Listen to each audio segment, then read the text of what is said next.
Hello there, I'm Craig Wilkie. I'm going to show you how our Student Hub works. Now, Student Hub is the route that students get access to their Atmos or their Google Apps accounts at Real. So I'm just going to show you how that works.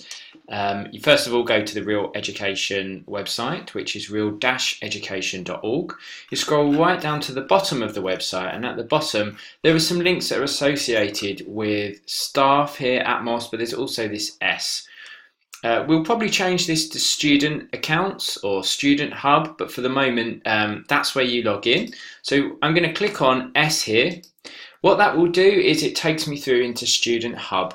Now you'll notice that I have this ability to edit the page and add pages. You probably won't have that ability for most of you, so just ignore that for the moment. Obviously this is the starting point of this project, so it is very simple. What we'd really like to do is get the students involved in developing the Student Hub and adding a bit of colour and style to it. But this is where we're starting off. It's very much a beginning of this project.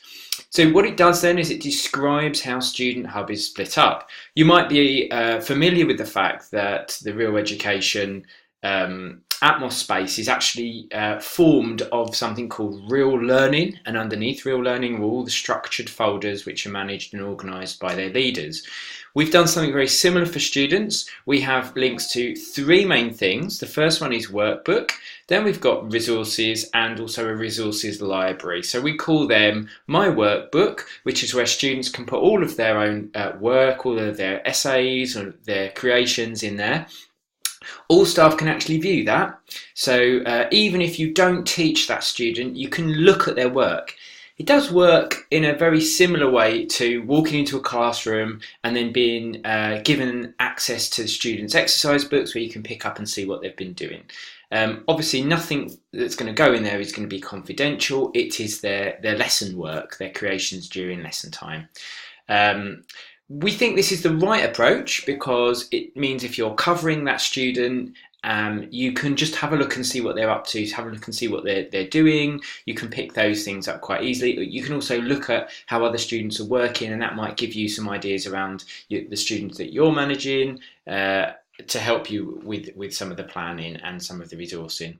There's also this idea about My Resources, and you can drop lesson resources, lesson worksheets directly into that folder, and your student or that particular student can see that particular resource. So for example, you know you're working with Daniel in a few days' time, you can pop your resource into Daniel's My Resources, and when Daniel logs in his My Resources, he will see that resource. He can't edit or change or update that resource. He'd need to make a copy of that, and then he could change the copy of that. So don't panic about that student overwriting or in some way changing that resource. They can't. You can only make a copy and then change from there. Finally, you have a link to a resources library, and this concept is very much around students having access to sort of global resources across Real. So how would this work? Well, if, for example, I am the English lead and I want all the students to complete an assessment, or I've perhaps got something to think about in Literacy Week or Book Week, I could put that into the Real Resources library under the English folder, and then it means everybody can see that, all the staff can see that, all the students can see it, students can make a copy of those resources and then work on them. So you won't be able to edit, for example, the literacy folder unless you are the literacy lead. If you want to get information into the literacy folder on the Real Resources library, so it is accessible to all students, you need to have a conversation with the literacy lead, and then they will be able to put it into the folder on your behalf. That's an overview. As I said, we are very much at the very beginnings of this, and so what I would encourage you to do is give us feedback about how this is or isn't working so we can adapt it. So let's take a bit of a dive into this. If we click on the link to My Workbook here, what you're going to see, you'll obviously be asked for your username and password at this stage along with the student. You'll see all of our students that have got a workbook in here. Let's give an example here. I think we've got a workbook master that we can use here. So let's just have a look at this. So in the master students workbook, the student will be able to see this resource.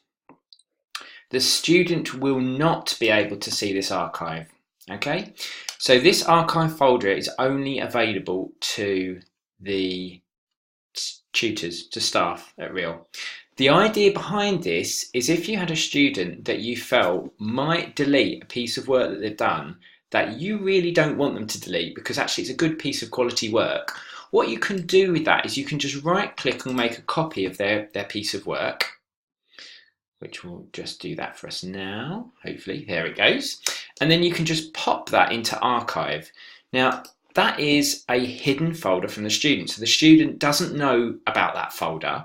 What it does mean is if our student then deletes this piece of work, because of course it's their work, they have the right to delete work and we can't take that away from them, you've then got this hidden copy of the work in the archive folder, which you could, if you wanted to, move back out to the student's folder. So I've just moved it by moving it to this breadcrumb trail here of master students work. So if we pop back there, there's the work that's come back. So that archive is a way of you safeguarding some pieces of quality work that you think are a bit vulnerable in that student's folder when that student has the ability to edit. As I say, they have the ability to edit, so they have the ability to delete as well. I'm sure things will change in the future and Google will stop deletions but allow edits, but then it wouldn't stop the student from going in, highlighting all their work and then pressing delete. I think there's a reality around technology that it will only go so far, but human beings' behaviours can only be controlled so far.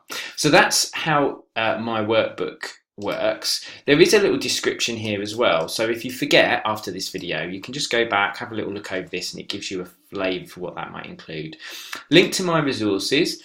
So this is going to take us to a set of folders all named after the children who and students who have an account. So for example, we should be able to in here find our master one again. Let's just have a look. So if we wanted our master student to do a piece of work, what we could do is we could just drag and drop or new and upload a piece of work on there. We could also drag and drop from your My Drive into here as well. So making a copy of something in your My Drive, just dragging it into here.